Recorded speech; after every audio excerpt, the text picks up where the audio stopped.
Hi, this is Jamal Benmiloud, and welcome to Escape the Cubicle. Escape the Cubicle. Escape the Cubicle with your host, Graham Brown.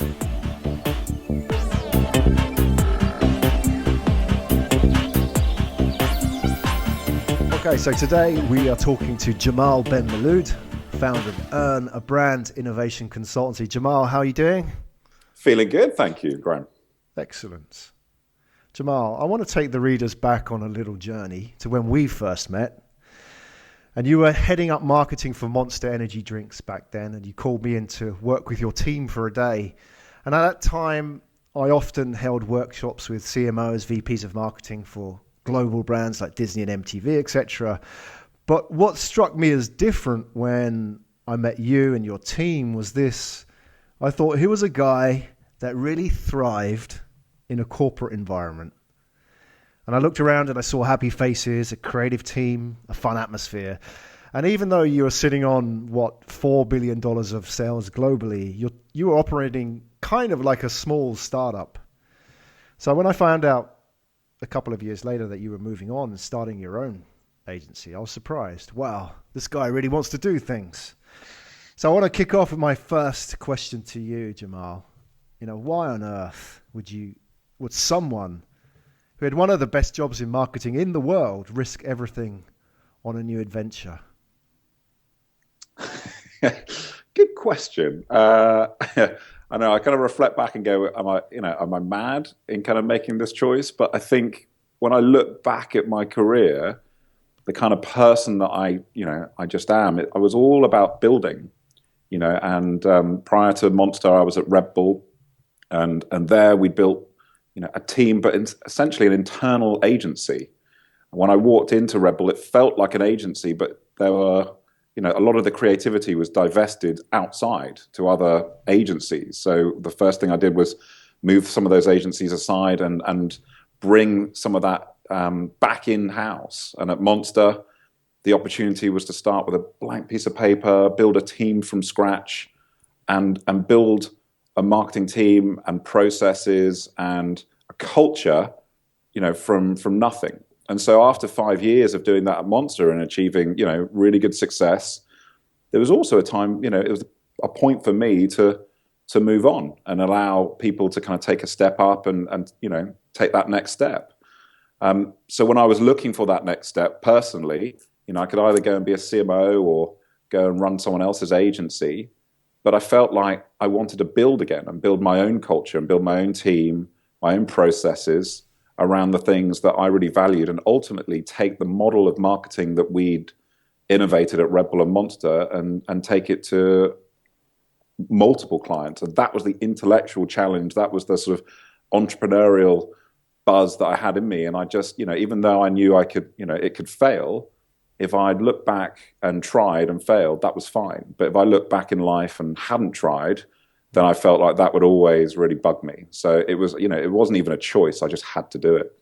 Was it inevitable that you were going to become an entrepreneur at some stage? Was it think sort of a later thing in your career? Well, it's always sort of been in me. When I was sort of reflecting on, before this call about being entrepreneurial, and it's always been there, because I remember one of my first interviews after university, which was for a marketing agency.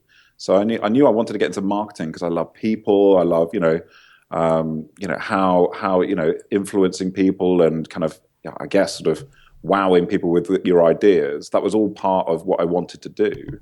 But when I was in the interview, in the final round interview for this agency, they said, "Okay, well, where do you see yourself in 5 years' time?" And I remember being naive and just going, I'll have my own, company or agency.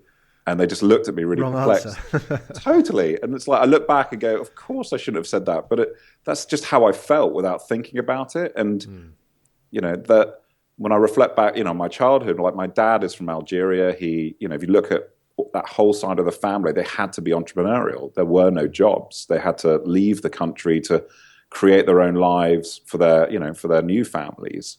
And I grew up, he had restaurants, so I grew up in restaurants, and, all of this was just a part of my life. So it probably just comes from, from there really. But so it's at a always young age, you were kind of exposed to people who probably won't be entrepreneurs in the sense when we look around and see, the startup entrepreneurs, but they were entrepreneurs who were used to graft in their own way, and you were exposed to that at a very young age.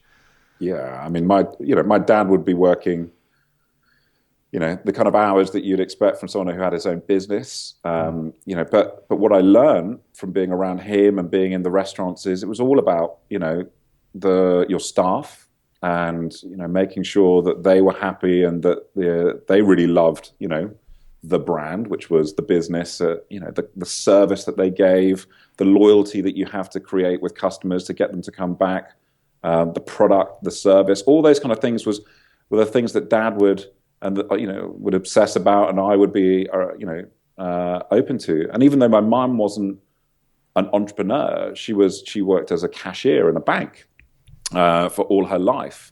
But when I reflect back on what I learned from her was, it was kind of like she was doing empathy marketing before Starbucks was even born, right? So she would know every customer's name. She would know, she would know them. She would spend, a few seconds or a few minutes with each customer, going beyond the normal conversation about, what they needed from the bank. And that meant that she was never selling them loans or selling them mortgages. She was actually just building so much trust and loyalty that when that time came, they would only go to my mum to have those kind of conversations.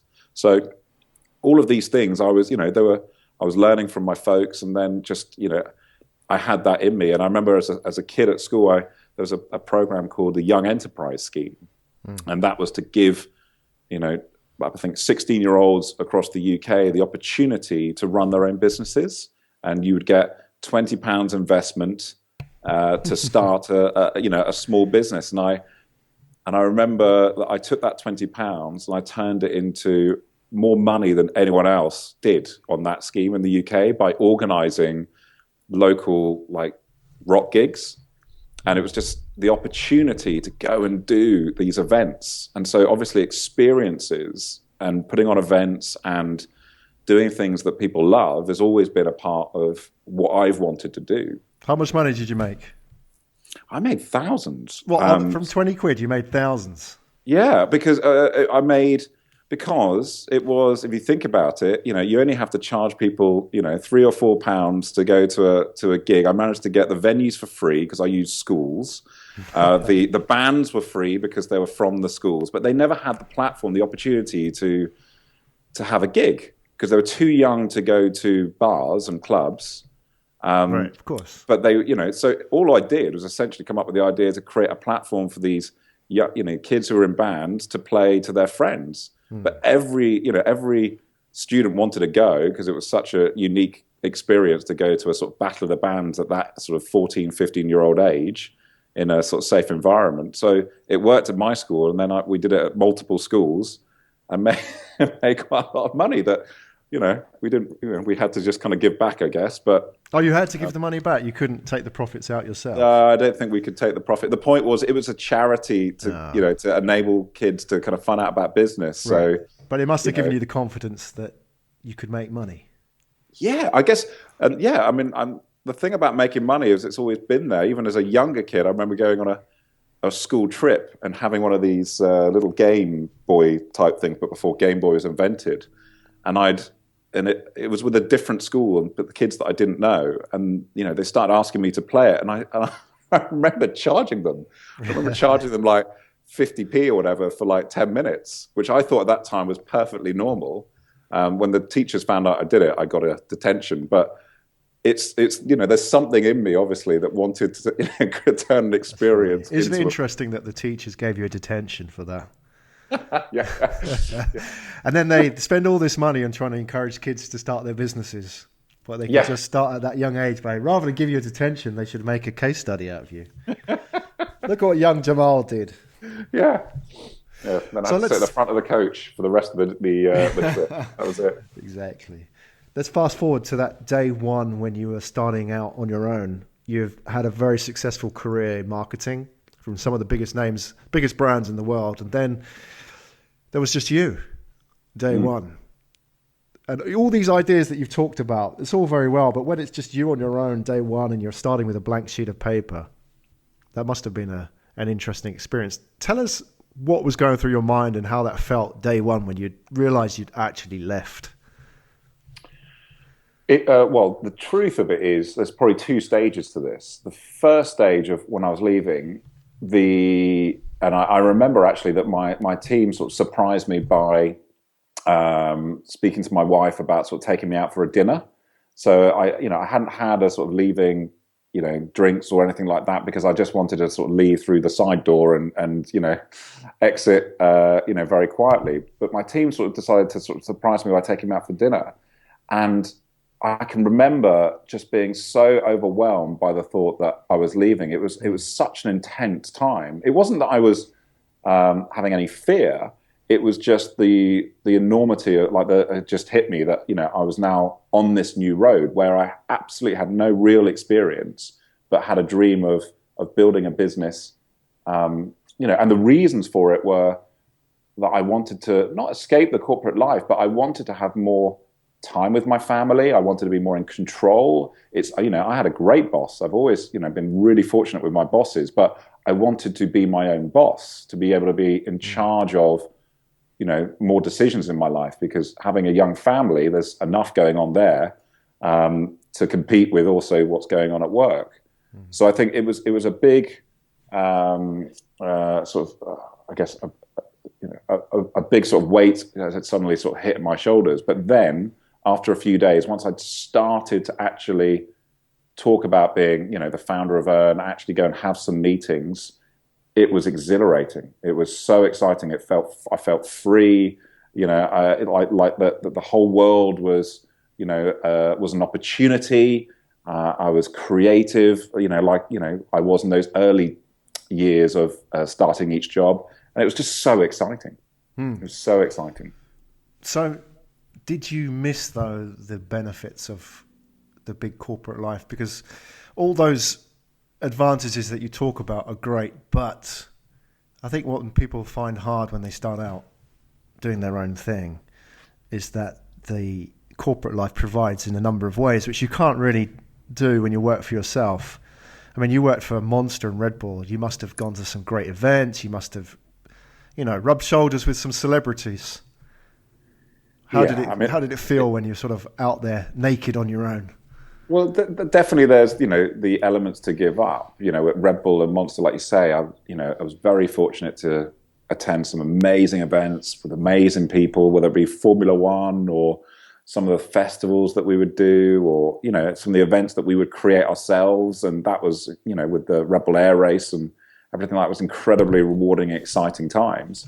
But also it was a period of my life where, that was my 20s and early 30s. And that was a good 10 years of my life. And prior to that, I was at the BBC and ITV, which again, exposed me to some fantastic events and experiences and people. But, this was a new stage in my life. It was one that I decided to, with a young family, I would rather experience things with them. And okay, they might not be as exciting as these kind of events were. But actually, I'd much rather have a sort of more simple experiences and more time with my children and with my wife and with my extended family and friends. Because the downside of corporate life is obviously it takes so much of your time away. So, I didn't really see it as giving up. I saw it as this was the absolute right step and the exciting thing to do next in my life. That's interesting how you put it like that. It's not giving it up. You're actually gaining something else. I guess people going into that new area, starting their own business, may not see it like that sometimes, because they start out and they work like crazy. They work harder than they ever worked. They work, 18 hours a day. So all that business about the family, that just gets put aside as well. But you seem to have made a conscious decision to put that at the center of your business. Does that mean, for example, that you would say no to opportunities in business because of that decision that you want to prioritize your family? Yeah, I think it's true to say. I mean, here I am. So I'm talking to you from an office that I built in my garden. So the times that I don't need, we have Earn has an office in London for the team, and where we can, work together, work with clients. But when I don't need to go into town, I can just walk across the garden and work from here. And so, and I would say that I am working just as hard, if not more, and longer hours. And a lot of my time is, even when I'm with my family, thinking about the business. But by being in control, it's just a different energy. But I would say that there are certain things that I've probably said no to along the way, and I won't get into specifics, that don't match up with the kind of life that I'm building for my family or for the wider team at Earn. And we ultimately want to do work that we're really proud of. We want to build a business that is loved by our clients, by our employees. So there's certain things that we wouldn't do because of that, and we're growing at a pace that is right for us. And because this is a business that I own, it's not like I have investors that will need to see an immediate return. So that helps a lot as well. It's a different model of business that people might be starting up where they have to get outside investors. And that puts a different layer of pressure on that I'm currently experiencing now. And there's still pressure, but it's a different type of stress, isn't it? It's a positive stress in the sense that you're in control. Absolutely. But the big stress that I have is when you look at the pipeline of work coming in and you look at the team, and obviously, it's balancing the work with the team that you employ. And that's a real pressure. That's the hustle of being your investor, isn't it? You're constantly hustling. Yeah. That. Exactly. That's the difference between being a corporate and being out there running in savannah from the lions every day that you wake up and have to get your shoes on. There's no rest, is there? So tell me, share with us what really gets you excited about your current lifestyle and being an entrepreneur. Just maybe some small examples of things that hit you and you thought, yes, this is what it's about. Well, it's definitely being in control of your business means you can be 100% in charge of who you hire. And so the first thing is having people that are, obviously very talented, very committed, but, that you really like and respect and can learn from. Being in full control of that, I think, is just, for me, sort of number one. And then the same thing applies with clients. So we had an event at the start of the year where we get our clients and our employees and our partners together. And there was about 60 people in the room. It's our Earn Happiness School where we learn from positive psychology leaders. And I remember saying it there that I'm just so grateful to be in a position where I look out to the room and there are people that, I genuinely want to work with, learn from. And in a way, when you run your own business, you're creating, and I'll sort of steal this line from Derek Sivers, your own utopia. Right. That you're in control. The only person you can blame if you get it wrong is yourself in a way. So with who you hire, who you work with, the projects that you take, the ideas you come up with and put energy and investment behind, that's the exciting thing, because it's ultimately, the business is your dream, and you're now sort of fulfilling a dream in a way. So on the plus side, it's so exciting because, like I said before, the opportunity is all there. And if you have an idea or someone comes to you with an idea that you want to get behind and make happen, you can. There's nothing stopping you because, it's your decision. So I'm listening to Jamal Benmiloud and I want to start my own business. I'm just a young guy starting out, want to start my own thing, doing what you're doing. I want to become a brand innovation consultancy too. That sounds like a great title. I want to do that kind of thing. Let's say I didn't have as much experience as you did and I didn't make as many mistakes as you had done. What would you advise to me starting out? Maybe you can sort of help me get up that learning curve, avoiding some of those mistakes. Well, when I reflect back, I think it is really important to make sure you have some experience to bring to the table. If you're going to be a consultant, people are going to ask, what your background is. So let's just suppose that these people have got some experience to bring to the table before they take that jump. And that can be agency side or client side. But I think my biggest learning is it's about thinking differently about how you build your own agency and really kind of thinking about what your idea is that you want to bring, to clients. And I would start by writing a blog. You know, you don't even have to start by writing a book, but start with a blog, you know, work with potentially an academic partner, put something in writing that you believe that will make a client's business more successful. And then actually, once you've done that first, build a community around it, create some conversations about your viewpoint, your ideas, and then build it further, start speaking on the subject. And then if you build enough momentum around your ideas, then that's when you can build a business, follow that energy. So I think for me, it's simply about, you know, start writing, start, you know, putting your ideas out there, start sharing them with the world, and build your agency that way, because then there's zero risk and everything to gain. What if I'm a young guy and I haven't really formulated my ideas yet, but I've got a lot of energy and, you know, I'm not afraid to take a few risks. Could I still do this? Would you still advise me to go out there and start writing? I would say that if someone won't take a risk on you, then take a risk on yourself. So there's nothing to stop anyone from building a business now with very little investment, from starting their own product, their own service, and actually seeing how they can monetize that. So, you know, I think that if you do have the energy to do something, you can dream big, but just start small. Because something that we say at Earn, it's better to dream big and start small and actually do 1% of the journey than nothing at all. Yeah. So if your dream is to start an agency, just aim to do that 1% and then see where that takes you and what conversations that brings, and meet as many people as you can, and learn from as many people as you can, because, you know, that's ultimately the greatest currency that you can get. That's great advice. Just to recap then, to start small. Momentum's really important, isn't it, in all of this, in business, is maintaining a momentum. Even if it's slow start, it's really important just to keep moving rather than grow really fast and then scale back, which is a killer, isn't it, for the business owner. And then the second part is get out there and meet people, as many people as you can. Get out, do the events, hustle, shake the hands, network.